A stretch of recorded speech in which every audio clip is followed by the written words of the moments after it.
Well, Hello, Carmen. the future, you guys are. Isn't that scary? Before we start, I just wanted to mention that Richard is not only a great writer and a thought leader, but he also has a day job. And in my opinion, he's one of the most brilliant M&A guys in our industry. Maybe just Well, I don't know tell him about a little brilliant, bit. but That's a commercial for Richard. I'm up there as Forbes, and I am a contributor to Forbes, but as I was saying to Robin, I'm the fakest journalist you'll ever meet. What I really do is I'm an investment banker. I've been doing mergers, acquisitions, and capital raising for consumer-facing companies for decades. And the way we look at things is through numbers. So I can't tell you if next year's color is pink or purple, but we can tell you what we see in the numbers and through that predict trends. So I started writing a blog when so many changes started happening several years ago in consumer behavior and technology. And I put it up on Tumblr, and long story short, now it's on Forbes. So I write about the trends we see from the CEOs we talk to in the M&A business and what that means for what we'll see in the future in consumer behavior and retail trends. By the way, if you are not already signed up to the Robin Report, please go to my site and do so. It's free, but an article goes out every day, and everyone in this room should be reading those articles. They are deep, strategic, I think, thought leadership reports. So. Well, everybody who's a senior person that I know in the retail industry reads the Robin Report. It's deep, that is to say, it's in depth, and it's really excellent. Thank you, Richard. So before we get into our little chat here, I thought I would give you guys a macro kind of context, which you will know, but I may provide it a little more with a little different perspective and make you think more about it. We, the retail brand industries, in fact, all consumer-facing businesses are in the middle of, metaphorically, the perfect storm. And of course, the perfect storm is when you have three violent weather fronts colliding at the same time. So, and it is disrupting everything in the old world. In fact, we are in the middle of creating a whole new world. That's why I said you guys are the future. I go to a lot of conferences, and some of them are major legacy traditional retail conferences. And I go to a lot of these types of conferences, and the differences are astounding. You're starting from a higher platform, and it makes it a heck of a lot easier for entrepreneurs to start from this understanding of technology and how it connects with the consumer than it is for the big legacy guys, the Walmarts of the world, the Targets, Kohl's, Macy's. It is really tough. We might talk a little bit about that.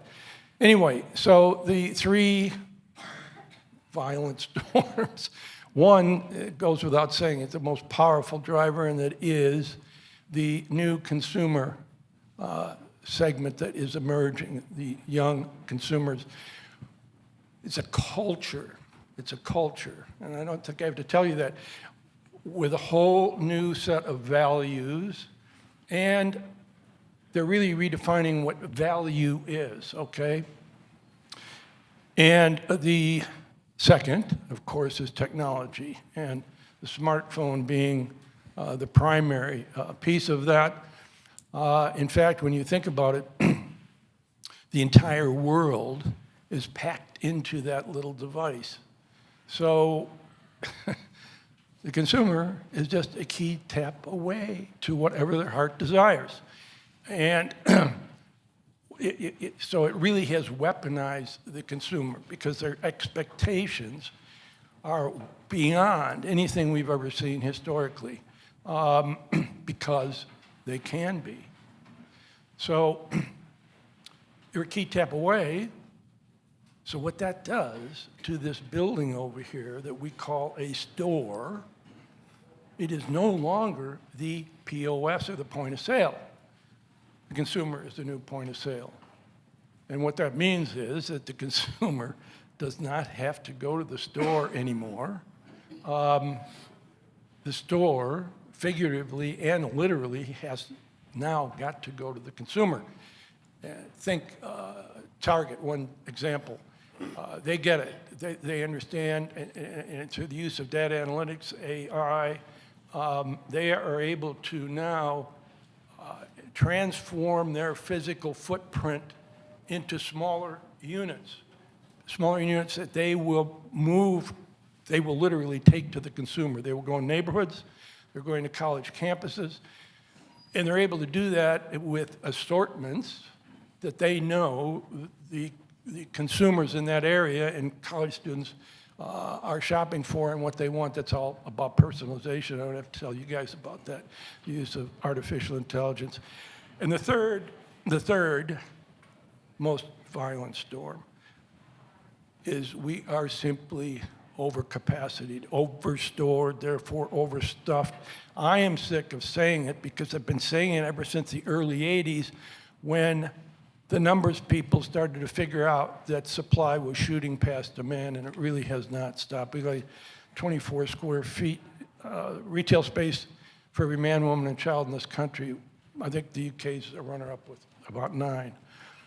So, Richard, first big question, what is the future of the store?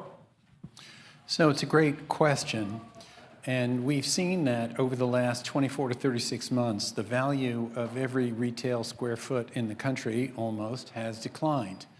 And you think of decline in value as a bad thing, and it is obviously for a lot of landlords. But if you're a retailer, it's a challenge to you. A store used to be the same thing for everybody, which is there's stuff there, and if you want stuff, you have to go to the store and buy it and take it home. And what a store is now is it does that, of course, but it's also a facilitator of online sales in its catchment area.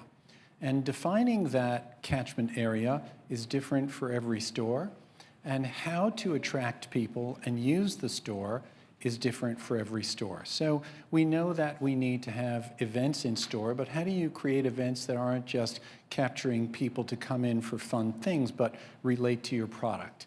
That's really hard. And now it needs to be defined separately for every company, and in a lot of ways, for every type of product and for every geography. I'm rethinking it myself this afternoon because earlier today I took a tour of American Dream. If you're not familiar with it, it's the mall that's going to start opening. They're going to have a staged opening starting later this month, and it'll fully open in March of 2020. It's 3 million square feet. It's near the other side. It's right next to Giants Stadium. And in the development of this facility, it's gone bankrupt twice. Over $5.5 billion has been invested in it. And what's interesting about that, when you think about the economics, aside from the tragedy of all that lost money, is the most recent investor that's going to open it will put in $1 billion plus, but have the benefit of most of that $5.5 billion having been invested. So what do you get when you leverage $1 billion with another $4+ billion and open a mall that's meaningful today? Really interesting. I personally was not impressed with Hudson Yards. It's beautiful, but I didn't think it was the future of retail. But when you go to American Dream, let me put it this way, 55% of the square feet are entertainment and dining, and 45% are retail. Changes your whole perspective of what should a mall or a store do. What do they have in that 55%? They have a Nickelodeon theme park. They have a ski slope that can hold up to 500 people on the slope at one time. They have a DreamWorks water park with the largest wave machine in the world. You could take surfing lessons there. They have numerous golf courses, movie theaters, and of course restaurants. And it makes you think, what do you go to a mall for? You can really go for the entertainment, and the shopping is incidental. That's interesting in a world where you don't have to go to a store anymore to shop. And so I think it has various questions because of its geography, the traffic, the blue laws. There are lots of reasons that it faces challenges. But what they're doing is, in my view, the next iteration. They're focusing not on having people come in for the purpose of buying stuff, but having people come in to allocate time for entertainment, and in the course of so doing, they're going to buy other products. What does that mean, and how do you interpret that to other spaces? When I go to a resort hotel, I'm always surprised that there isn't a store in the lobby. Why not? The consumer is in exactly the mode you want them to buy something that they don't have to have, but that they would want, and to pay full price for it. Because they're on vacation, they have the time, they're in the mood, they're ready. We need to have more stores that go to the consumer. Robin talked about Target coming to college campuses, among other things, in local neighborhoods with smaller stores that are more accessible.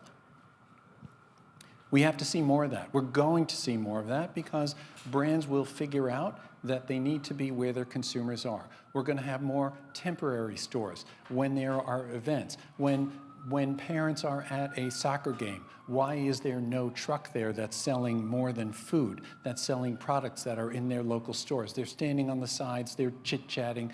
Where are the retailers? They're going to come, and that's what stores need to be. Yeah, you know, it's interesting because the study was done, I think NPD did the study, that the average traveler has an hour of time in the airport. And what they're beginning to see is that the airports are becoming the new type of mall also. And so a lot of retailers are finding airports where they can relocate some of their stores. So, yeah, as Richard said, it's going to continue. Now, I have a question that I think is going to be very interesting for this group, which is, we have seen and continue to see startups coming on every day of the week, great entrepreneurial, creative stuff, and they, through massive funding, are scaling, some of them scaling very fast, others failing very fast. And in general, it probably 9 out of 10 of them are not making any money. So the question to you, Richard, since you're the financial genius, when do investors in the aggregate start closing their checkbooks? The nature of financial markets is to overreact. And we see this over and over and over. When there's a new form of business, investors believe it will go to the moon, and they overinvest in it. And then they realize, no, there's a top to this. And no, we put too much money into certain things. And we didn't develop the metrics to measure what could be successful and what isn't successful, and they pull back. And by the way, they usually overreact to that. They pull back too much. So in each of those excesses, there's an opportunity to make money. So how do you measure success? The company we were seeing before, I wasn't familiar with them, Taylor Stitch, that's what it's called, right? That's a really interesting company. Why? Because I looked them up while he was talking. They've only raised money once, and they're 12 years old. What does that tell me? It tells me that they're probably making money. How do they do that?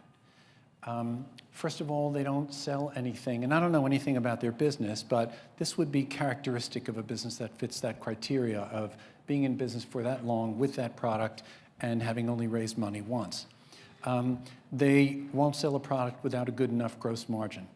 Obviously, they're good enough merchants that they don't have a lot of stuff to close out. And they don't overspend on marketing. So if I had to guess, and I don't know them, I've never met them, I would guess that their direct-to-consumer maintained gross margin is over 65%, and that they don't spend more than 25% on their entire marketing budget. And that leaves them with a 40+% contribution after marketing. If you have a business where you're designing product and you're not at that 40% after your marketing budget, it's almost impossible to make money because you have the expenses to run your business. So part of it is discipline. I sold a company called ShopBop a few years ago to Amazon, and the founder of that company was fond of saying, "We were never cursed by having raised capital." And what he meant by that is, you see so many companies that have raised a lot of money just spending it wildly. Sometimes I walk into events that are sponsored by companies like that, and I think, there is no way this company's making money. Anybody who could do an event like this can't have the approach of making money in what they're doing. So when you look at the numbers when a company is small and you draw out the line of what's the customer acquisition cost, what's the maintained gross margin, what's the marketing budget as a percentage, when you draw out the line, it only gets worse. And then when you draw out, I'll bet if you looked at Taylor Stitch when they were young, you'd draw out the line and you'd see once they scale, they're going to make money because the margins are right, the customer acquisition cost is right, and they have the right attitude. And by attitude, I mean the relationship with the customer. I hope we'll talk more about that in the next few minutes. So how do you do that? What's so interesting about that, Peter Fader, who we're going to hear from later, and we were just talking about this, the metrics for figuring out whether a company is going to make money from its founding are not traditional metrics. Almost none of them, in fact, none of them, other than the gross margin, are part of traditional financial statements. So you have to dig deeper. You have to think about it differently than you were trained from a financial point of view to think about businesses that are product businesses. And you have to understand what the drivers are when it's a direct-to-consumer business. I hope that begins to address your question. That's good. So we don't have a lot of time left. One of the things you've written about, and which is very interesting, I think, and for our audience, I think would be great. Why is content important now for brands? Taylor Stitch is a good example. I haven't seen their content, but part of their content is the relationship, as Michael, I think was his name, is the relationship with their customer. Why is that important? We've been trained to think about loyalty as points. Loyalty is not points. Points are the opposite of loyalty. Loyalty and points are where you buy your customer. That's not true loyalty. Loyalty with a company is the same as loyalty between people. People do extraordinary, out of the ordinary things for you, and you become loyal to them. It's a relationship. In that relationship, you learn what is important to the other person in that relationship, and then you value your association with them. That is why content is important to communicate. How do you feel about the people you work with as a company? How do you feel about the place of your product in the environment, in the supply chain? Is everyone in the supply chain paid a fair wage? Is there child labor? What country does it come from? Is the environment better off if a consumer buys this product, or is the environment worse off? All those things matter now to consumers that didn't matter before. Why is that happening? It's happening because consumers used to get meaning in their lives from extended familial relationships and traditional religion. Those things are a lot less important in our society now. And so consumers are looking to other places for one of the most basic human needs, the search for meaning in life. And included in the places they look for are the things that they buy. And they are associating and identifying with the companies that they buy products from, and they want to have good relationships and ultimately loyalty. So why is content important? Content's important because it's driving that relationship. It's driving the meaning in people's lives. And as a business person, when people are truly loyal, not just with points, but truly loyal, they will pay your full price. The price doesn't matter. It doesn't even enter in. When you can't use your content to communicate your values to your consumers, that's when the only dial you have to stimulate demand is price. And that's a race to the bottom, and it's a loser. So I recall what I heard from Michael at Taylor Stitch. They're driving a relationship with their consumer. And so the consumer makes the price secondary, and that allows them to get great product, great satisfaction, and margin for the retailer. You know, that bit of philosophy is incredible because, once again, in the legacy world, those huge retailers and brands, for them to be able to engage the consumer in that way is like insurmountable. And that is why price becomes the path of least resistance, and it's killing them. I mean, on the other hand, and I've used this for example for a long time, Lululemon. You'll pay if you like to go to those yoga classes, and you become a loyal Lululemon customer. You'll pay whatever they charge. So I think that's a great piece of philosophy and advice for everybody in here, and they will be able to better execute that. So I think we are up in terms of time. Thanks for having us. Thank Thank you so so much. much.